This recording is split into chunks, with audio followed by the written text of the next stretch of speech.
Since the dawn of the First Age, the Dwarves have fought nearly every race in Middle-earth. Whether it be orcs, trolls, Uruk-hai, men, elves, balrogs, dragons, all manner of fell beasts, and even other dwarves, they have emerged as one of the most battle-hardened forces on Arda. The Third Age was the zenith of Dwarven warmaking, and was the one in which they faced the greatest hardships. As a people continuously dispossessed of their homelands, Dwarves had to better arm and organize themselves to meet their enemies, whether it was to defend their halls or avenge their fallen brethren. For their enemies, it was a terrible omen to hear Baruch Khazad, Khazad Imanu, axes of the Dwarves are upon you. Welcome to our latest video on the armies of Middle-earth, in which we will explore the military history of the Sons of Durin. For decades, many Tolkien scholars have argued that Tolkien's decision to portray the Dwarves in his story as brave and heroic was a sort of corrective rewrite of Richard Wagner, whose Ring Cycle novels presented the Dwarves through the lens of negative Jewish stereotypes. Tolkien was influenced by selective readings of medieval texts regarding Jewish peoples and their history. He infused their cultural history into his Dwarves, who, like the Jews, were forced into diaspora during the First and Third Age. Tolkien's Dwarves were a people dispossessed of their homelands on many occasions, but still managed to retain their culture in the face of great hardship. The Tolkien scholar John D. Ratcliffe believes that the warlike nature of Tolkien's Dwarves stems from accounts of the Hebrew Bible. Medieval perspectives on Jewish culture hold them to have a propensity for crafting beautiful things, something Tolkien no doubt was aware of and influenced the Dwarves' love for metal. Even the private language of the Dwarves, Khazad-dûm, is reminiscent of how medieval Jews spoke Hebrew amongst themselves in private, but the local language of whatever land they lived in public. Some observers have also pointed out how the Arkenstone in the Hobbit novel is similar to the Ark of the Covenant, with the Lonely Mountain standing in for Jerusalem's Temple Mount. Tolkien scholar Rebecca Brackman noted that the creation story of Tolkien's Dwarves resembles the role between Jews and Christians. According to medieval understandings, the Jews held the Holy Law and were God's first chosen people, but were later superseded and replaced by Christianity. The parallel is thus drawn to how the Dwarves were created and later superseded by the elves and men as children of Iluvatar. During the First Age, the Firebeards and Broadbeams faced diaspora after the fall of Nogrod and Belegost. They quickly sought refuge in the emerging realm of Khazad-dûm, which would thrive during the Second Age. By the Third Age, Khazad-dûm had heavily profited from its discovery of mithril, prompting the Dwarves to mine deeper and deeper in search of the precious metal. For more than 5 millennia, a Balrog had hibernated in the roots of Barazinbar, and during the reign of King Durin VI, it was awoken by Dwarven mithril miners. In TA 1980, the Balrog attacked the Dwarves, taking the life of King Durin VI and earning the name Durin's Bane. The year after, Durin's Bane slew Nain I and forced the Dwarves to flee their once glorious kingdom, which became known as the Black Pit or Moria. Thus began a great time of diaspora for the folk of Durin. Durin's Bane would lurk alone in Moria for 500 years. As the Dark Lord Sauron rose to power, he came to covet the mithril once mined by the Dwarves. In TA 2480, he sent the Northern Orcs to inhabit Moria and gathered all the mithril they could find. Moria thus became an Orc stronghold, and many of them worshipped Durin's Bane as a deity. After their exile, Thrain I inherited kingship over the Dwarves, and by Third Age 1999 led most of his people north, founding a new kingdom under the mountain in Erebor. It soon became the new capital of the Longbeards, and despite not having deposits of mithril, the miners discovered the Arkenstone and countless other riches, providing enormous wealth. The new realm brought prosperity to the region, allowing for the development of Dale. Thrain I ruled for 209 years, the longest among the kings of Durin's folk. He was succeeded by his son, Thorin I, in TA 2190. Thorin I had received word the remnants of Durin's folk were gathering in the Grey Mountains, and also that the dragon Scatha, who had plundered Dwarven treasure, had been slain by Fram. Thus, Thorin I decided to abandon Erebor, leaving it as only a colony to reunite his people at the Grey Mountains. For centuries, Durin's folk prospered in the Grey Mountains, but by TA 2570, the dragons of Forodwaith had multiplied and waged war against them, sacking and plundering their halls. The Dwarfs resisted until TA 2589, when King Dain and his son Fror were slain by a cold drake while defending their halls. Following their death, King Thror abandoned the Grey Mountains and returned to Erebor with the Arkenstone, re-establishing it as his capital.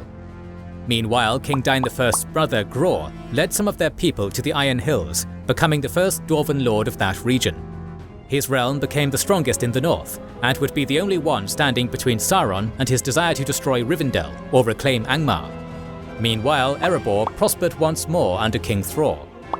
During his reign, the Dwarves befriended and traded with the Northmen, acquiring so much wealth that it attracted the dragon Smaug.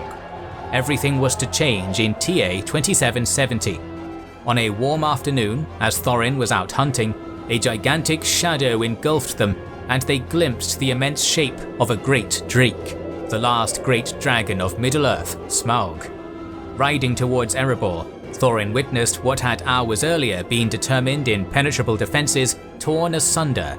The city of Dale lay in ruin, having been devastated by waves of flame, and the people of Erebor now found themselves exiled from their homes once more. Great death and destruction ensued as Smaug carved his way, making his home in the Great Vault of Erebor, which was filled with gold and jewels, along with the Arkenstone. And the Dwarves were forced to abandon their capital. King Thror took his people south into a long and homeless wander, while many also headed east for the Iron Hills. Thror settled his people for a while in Dunland, but after 20 years departed to explore Moria with his friend Nar.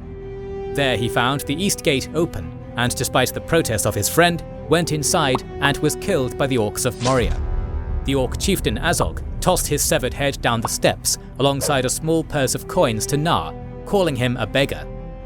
Nar told Thrain what happened. Infuriated, Thrain declared war upon the orcs and called upon all 7 houses of the Dwarves to join him in his vengeance. The Dwarves prepared for 3 years before assaulting and sacking the orc holds from Mount Gundabad to Gladden in TA 2793. For 6 years they fought orcs underground in the tunnels and mines of the Misty Mountains. The war's climax came in the year TA 2799, as the Dwarven host emerged upon the same valley that Thror had been slain in years earlier, battle-hardened and prepared to do what was required. This would become known as the Battle of Azanul-Bizar, and the fighting was fierce, with neither side willing to give an inch, the fury of the Dwarves matched by the cruel strength which had been gifted to the orcs. Yet the wound of Thror's death, and the deaths of so many others during the preceding war, pushed Durin's folk ever onwards. The battle hung on a knife's edge, with Thorin almost dying in the melee as his shield was shattered, before hefting a large piece of oak and beating back his foes with it, earning the moniker Oakenshield. It was at this point that the Dwarves of the Iron Hills arrived, crashing the right flank of the orcish host, driving them all the way back to the gate of Moria. With casualties mounting on either side, Lord of the Iron Hills, Nain, cried out for the orcish leader who fled into Moria to fight him. Returning from his flight, Azog engaged the Dwarven leader in single combat. Despite his valour, the elderly dwarf could not match the sheer strength of Azog, and was slain as his son Dain II Ironfoot looked on helplessly. Immediately, Dain rushed up the steps, avoiding the blow of the gigantic orc while simultaneously landing a heavy blow to his knee. He then decapitated the slayer of his father with a fell stroke of his axe, ending the war and cementing his legacy amongst Durin's folk. The Dwarves were victorious, but both sides had suffered tremendous casualties. The Dwarves had lost too many, and Durin's Bane remained in Moria. Thus, the Dwarves of many houses returned to their homes in the north, east and west. Dain led a contingent to the Iron Hills, while Thrain II took many to Dunland, before establishing a new realm in the Blue Mountains beyond the Lune. Thorin II Oakenshield led a successful quest to reclaim Erebor from Smaug, seeing Dain Ironfoot restore Erebor thrice more as the capital. During the War of the Ring, Erebor stood side by side with Dale, facing a massive Easterling host. Kings Brand and Dain II quickly assembled their forces, and it could be estimated that there were 2,500 Dwarves of Erebor and of the Iron Hills, alongside 3,500 men of Dale, compared to that of the 20,000 strong force of Easterlings. This assault coincided with the siege of Minas Tirith in order to prevent any aid coming to Gondor from the north, tying down these forces in a manner Saruman was unable to achieve with the Riders of Rohan. The two kings met the Easterlings in open battle on the same day the Easterlings crossed the river, hoping to prevent the destruction of Dale, putting their faith in the fact that the foundries of Erebor gave them a massive advantage in terms of their arms and armor. 3 days of heavy fighting ensued, wherein the steadfastness of the Dwarves and Men of Dale was eventually eroded by the numerical advantage possessed by the Men of Ruin, forcing them to retreat. Both kings would fall in battle, and Dale and Erebor would remain under siege until the end of the War of the Ring. Meanwhile, in the eastern lands of Rhûn, the mansions of the Dwarven houses of the Iron Fists, Stiffbeards, Blacklocks and Stonefoots lay. During the War of the Ring, some of these dwarves fought for Sauron, and many fled west as refugees, some of whom would later be encountered by a certain Frodo Baggins. The war and diaspora scattered Dwarven realms all across Middle-earth. To keep in contact with the 7 clans, the dwarves constructed the most impressive communications network out of all the races, excluding the use of Palantiri. During the First Age, the dwarves constructed the Great East Road and Old Forest Road. It's reasonable to believe Dwarven roads also existed in Rhûn as well. It is said the distance from Mount Gundabad to the Eastern Dwarf mansions equaled roughly the same distance from that of Mount Gundabad to the Blue Mountains. Mount Gundabad acted as a sort of United Nations for the Dwarven clans, and it was here they sent delegations. Communications were also made easier, as all the clans shared a common language. In times of great need, even the most distant would come to help their people, as had been the case during the War of Dwarves and Orcs. The Great Roads also acted as logistical and trade routes, allowing Dwarven realms to prosper more easily. Dwarves are exceptionally powerful warriors. Auli endowed them with physical strength, resilience, stubbornness, a secretive nature, unwavering loyalty or hostility, and resistance to fire. Said resistance to fire made the dwarves uniquely fit to face dragons, something they would do throughout the ages with varying degrees of success. As a warlike race, the dwarves fiercely pursued grudges against anyone who wronged them, including fellow dwarves. Dwarves remain youthful and are too delicate for strenuous work or combat until they reach the age of 30, which is comparable to the teenage years for men. By 40, dwarves are seen as more mature, but they are not considered full adults until they are between 65 and 75. Many dwarves can live to the age of 250, with the line of Durin known to surpass even that. They are immune to diseases that afflict men and hobbits, but can suffer from obesity. From ages 40 to 240, most dwarves are capable of engaging in battle. Dwarves typically have no more than 2 children, and dwarven women make up only about 1/3 of their population. Thus, dwarves are much slower to populate than other races. Dwarves historically established trade with the Eldar or men, often bartering for food supplies. When they couldn't barter for food, they practiced limited agriculture, using a plough-like tool that they pulled and steered themselves. Although they were strong, they disliked this type of labour. They also foraged for food, such as earth bread, to make ends meet.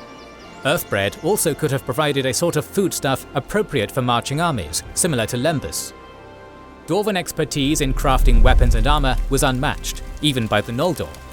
During all the ages of Middle-earth, Dwarven craft was a well-sought commodity by Eldar and men alike. Dwarves not only forged weapons and armour for themselves, but they also provided for their allies in times of need, as exemplified by the arming of Thingol's realm.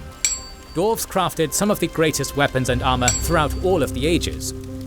During the First Age, the Dwarves of Belegost were the first to create mail made of interlinked rings, while Telchar of Nogrod, trained by Gamil Zarek, forged the legendary dragon helm of Hador, the knife Angrist, and Elendil's Narsil. It is said the hauberks of dwarves were rust-proof, but never shone, as if they were new burnished. Dwarves of the First Age also forged great masks that withstood dragonfire, although this custom may have fallen out of practice in later ages. During the Second Age, dwarves discovered mithril and began to fashion things out of it, such as the mithril mail shirt that Frodo inherited from Bilbo. This mithril mail shirt withstood an attack from an orc spear and arrow, meaning its weave was extremely close and could not be bent or forced open. Mithril was also used to forge Nenya, and could be made into the alloy Ithildin, which was visible only by starlight or moonlight. Ithildin was used to create the West Gate, providing advanced security for the realm of Khazad-dûm. One of the dwarves' greatest achievements was the construction of halls and mansions, providing them with defense from their enemies. It was more often than not the dwarves found themselves fighting behind fortified walls, meaning they would have much experience in siege warfare. By the Third Age, the dwarves of Erebor surpassed their predecessors in mining and building, but not in metalwork or the smithing of mail shirts, having lost the secrets of the craft.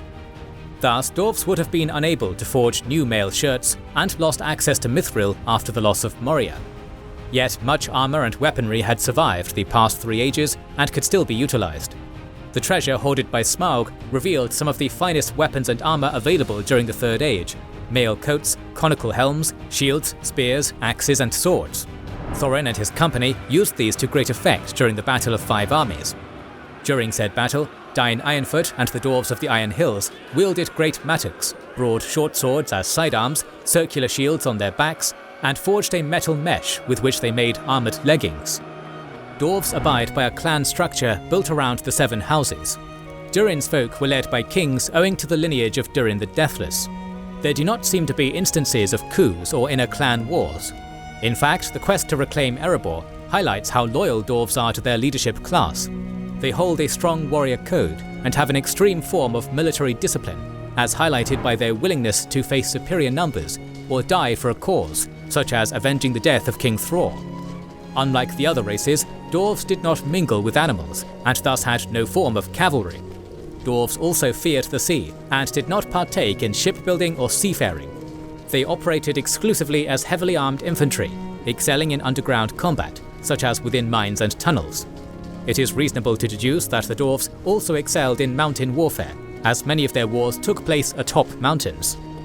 The Third Age was the zenith of Dwarven warmaking, and it cost them dearly, as seen when all 7 dwarf clans came together against the orcs to avenge King Thror. While we do not know much about their formations and tactics, their war strategy is fairly obvious and simplistic. When aggrieved, they fought until their enemies fell. As was the case during the battle in the Thousand Caves, dwarves are willing to give their lives if dealt an egregious grievance. So it was at the Battle of Azanul Bizarre when the dwarves suffered a staggering 50% casualty rate, while facing an enemy dramatically superior in numbers. While the Pyrrhic victory saw the dwarves unable to participate in many following battles of the Third Age, it certainly proved their formidability in combat. Historically, dwarves usually formed military alliances with men and Eldar to better resist orcs and men of darkness. Dwarves have a keen sense of what they excel at in combat and are willing to let those like men fit roles they cannot, such as mounted warfare. Instead of chasing away orc raiders, dwarves typically arm men, such as the Northmen during the Second Age, to do it for them. In some ways, it is akin to how the ancient Romans augmented their forces with foreign cavalry forces. Alongside being battle-hardened veterans, dwarves proved themselves very adaptable to fighting alongside other races, whether it be on the side of the West or under the shadow of Morgoth and Sauron. The majority of dwarves fought on the side of the West, but were present on both sides during the War of the Last Alliance and War of the Ring. With so much experience fighting against and alongside other races' armies, they most likely learnt various military manners. Most races' infantry incorporated tight shoulder-to-shoulder formations during battle, such as the Gondolindrim Phalanx, Númenórean Thangail, and Rohirrim Shield Wall. It's reasonable to deduce dwarves performed similar feats, and given the Norse influence of their making, perhaps they practiced something akin to the Field King. The dwarves are a reclusive and secretive people, preferring to reside within their mansions and halls rather than fight in the wars of Middle-earth. They never sought war, but would defend themselves and avenge any grievance laid against their people. In general, Dwarven armies were numerically smaller than all the other races, but enjoyed superior physical strength and fortitude, superior arms production, communications, logistics, fortifications, and, when greatly aggrieved, a rare form of unity amongst their 7 clans. Despite their diminished numbers and the loss of their halls and mansions, the dwarves of the Third Age still retained formidable armies that were able to tip the balance. More videos on the societies of Middle-earth are on the way, so make sure you are subscribed and have pressed the bell button. Please consider liking, commenting and sharing, it helps immensely. Our videos would be impossible without our kind patrons and YouTube channel members, whose ranks you can join via the links in the description to know our schedule, get early access to our videos, access our Discord, and much more. This is the Wizards and Warriors channel, and we will catch you on the next one.